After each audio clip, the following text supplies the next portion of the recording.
Hello dear students, good afternoon to all of you.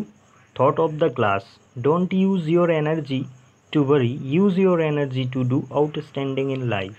It means चिंता करने में अपनी ऊर्जा का उपयोग ना करें, बल्कि जीवन में कुछ उत्कृष्ट करने के लिए अपनी ऊर्जा का उपयोग करें। आज की हमारी क्लास का मोटो है, अशिक्षित को शिक्षा दो, अज्ञानी को ज्ञान, शिक्षा से ही बन सकता है भारत देश महान। चलिए बढ़ते हैं हमारी क्लास की ओर।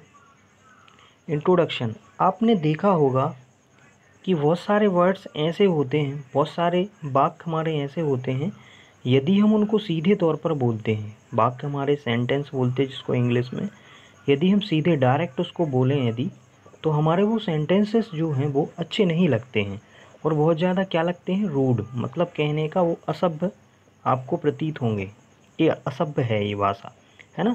तो उसके लिए हम क्या करेंगे, हम कुछ दूसरे जो वर्ड्स हैं उनका यूज कर सकते हैं, है ना। तो आज हम उन्हीं फ्रेजेस को डिस्कस करने वाले हैं।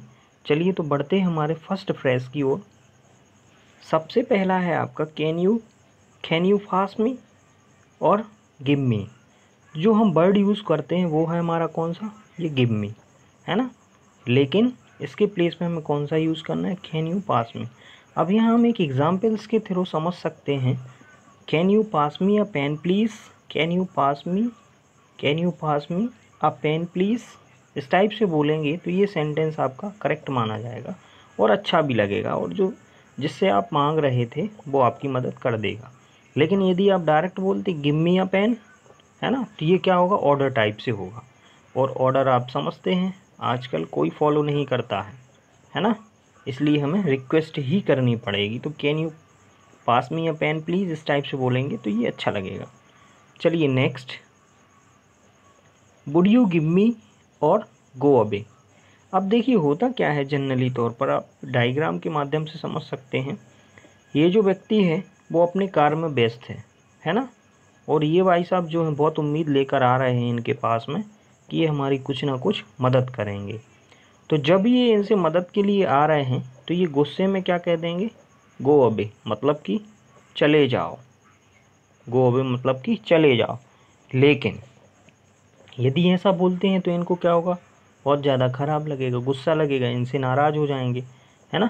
अब इनसे ये नाराज़ हो जाएंगे भाई साहब, तो क्या होगा, अब ये इनसे अगर कोई काम करवाना चाहता है तो नहीं होगा, है ना।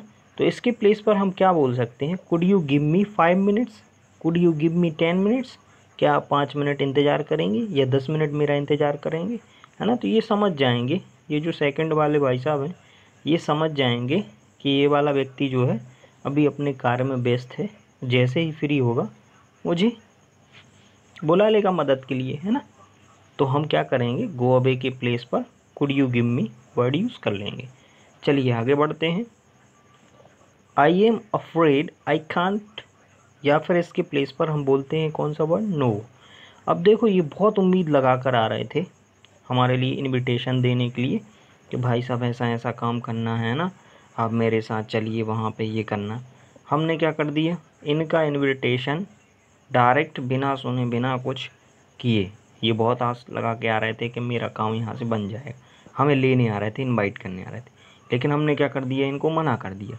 तो यदि डायरेक्ट नो बोलते हैं तो क्या होगा, बहुत ज़्यादा ख़राब लगेगा और इनको भी गुस्सा आएगा कि मैं आपको इतनी इम्पोर्टेंस दे रहा हूँ, है ना, और आप मेरा जो प्रपोज़ल है उसको रिफ्यूज़ कर रहे हैं, ठुकरा रहे हैं, है ना। तो इसकी इस प्लेस पे यदि हम बोलते हैं I am afraid I Khan, तो ये क्या होगा, ये लगेगा कि हाँ भैया अभी आप परेशान हैं अपने आप से, अपने आप में ही आप व्यस्त हैं, इसलिए नहीं आ रहे हैं, नहीं तो आप आ जाते, पक्का आ जाते, है ना, अच्छा लगेगा। चलिए बढ़ते हैं नेक्स्ट फ्रेज की ओर, वुड यू लाइक और वांट।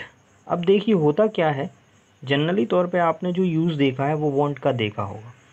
जैसे यहाँ पे आप कॉफ़ी का मग देख रहे हैं, है ना, तो जब हम कॉफ़ी मांगते हैं तो क्या बोलते हैं, I want A cup of coffee, है ना, मुझे एक कप कॉफ़ी चाहिए। लेकिन इसके प्लेस में हम क्या बोल सकते हैं, यदि हम बोलें would you like a cup of coffee, तो ये क्या होगा, वुड लगने से यहाँ पे ये रिक्वेस्ट लग रही है ना, यहाँ पे रिक्वेस्ट की जा रही है। और यहाँ वांट में क्या हो जाएगा कि जैसे आपने कभी कॉफ़ी पी ना हो और मैं ही आपको पिला रहा हूँ, इसलिए आपको कॉफ़ी चाहिए, है ना। इसलिए वॉन्ट नहीं लगाएंगे, क्या बोलेंगे, वुड यू लाइक से इस सेंटेंस को बनाएंगे।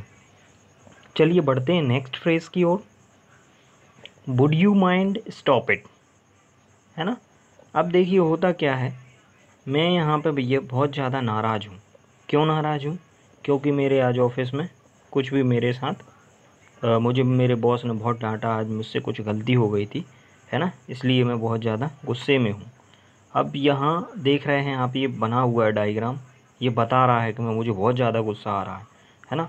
अब मुझसे कोई भी व्यक्ति कुछ भी बोलेगा तो मैं क्या कहूँगा, ना बाबा ना, ना बाबा ना, मतलब स्टॉप इट, बस करो यार, है ना, बस करो यार, स्टॉप इट बोलेंगी ना।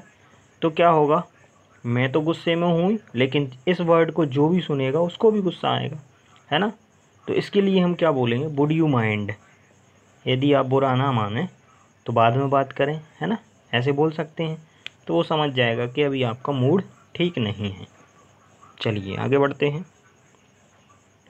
कैन यू होल्ड प्लीज़ और वेट। अब देखिए होता क्या है, अगर मैं आपसे बोल दूं वेट प्लीज़, तो आपको क्या होगा कि ये बहुत ज़्यादा क्या है, भाव खा रहे हैं, इस टाइप से बोलते हैं ना। कहने का मतलब एटीट्यूड, नखरे, है ना। तो इसके प्लेस पे यदि ये बोल दिया जाए कैन यू होल्ड प्लीज़, इसका मतलब क्या हो जाएगा कि भैया अभी मैं व्यस्त हूँ, या आप थोड़ी देर रुक जाइए, है ना, इस टाइप से हो जाएगा। तो देखिए क्या हो रहा है, मेरी फ़र्स्ट फ़ोन पर बात चल रही थी, ठीक है, तभी मेरे लिए कौन सा सेकंड कॉल आ गया। लेकिन ये जो सेकंड वाला कॉल है ये मेरे लिए बहुत ज़्यादा इम्पोर्टेंट है फर्स्ट वाले की तुलना में। तो मैं फ़र्स्ट वाले से क्या बोलूँगा, वेट नहीं बोलूँगा, यहाँ पे मैं क्या बोलूँगा, कैन यू होल्ड प्लीज़, ठीक है, और मैं ये कॉल अटेंड कर लूँगा। तो इसको भी बुरा नहीं लगेगा, मेरा काम भी हो जाएगा, है ना। चलिए, तो वेट के प्लेस पे आप कौन सा सेंटेंस यूज़ करेंगे, can you hold please. Next phrase देखते हैं। अब देखिए मिस्टर एंड मास्टर, इनमें कोई ज़्यादा बड़ा इश्यू नहीं है। जो मैरिड है उसके लिए लगा देंगे क्या, मिस्टर, पगड़ी लगाए हुए भाई साहब, है ना, इसका मतलब ये क्या है, मैरिड है, ठीक है, मैरिड है, तो इसके लिए आ जाता है मिस्टर। अब ये भाई साहब जो दिख रहे हैं ये लड़का है, बॉय है ना, इसकी अभी शादी नहीं हुई है, ये क्या है, अनमैरिड है। तो अनमैरिड के लिए क्या बोल देते हैं, मास्टर बोल देते हैं। चलिए नेक्स्ट, मिसेस सेम हेयर, यहाँ भी देख सकते हैं आप, इनकी शादी हो गई है, इसलिए इसके लिए इनके लिए क्या लगा देंगे, मिसेस। इनकी अभी तक शादी नहीं हुई है, इसलिए क्या लगा देते हैं, मिस लगा देते हैं। लेकिन देखिए एक सबसे बड़ा कन्फ्यूजन क्या होता है, जनरली बहुत से रिलीजन ऐसे हैं, है ना, जिनमें पता ही नहीं चलता कि शादी हुई है लेडी की अथवा नहीं हुई है ना, वो गर्ल है या लेडी है, ये हम कह नहीं सकते। तो इसके लिए ज़्यादा सेफ वर्ड माना जाता है मिस, तो हम सभी के लिए मिस भी लगा सकते हैं। यदि मेरा वीडियो आपको अच्छा लगा है तो वीडियो को लाइक शेयर करना ना भूलें, और साथ ही चैनल को सब्सक्राइब कर लें, बेल आइकन को ऑन कर लें, ताकि मेरे आने वाले वीडियोस का नोटिफिकेशन आपको सबसे पहले मिले।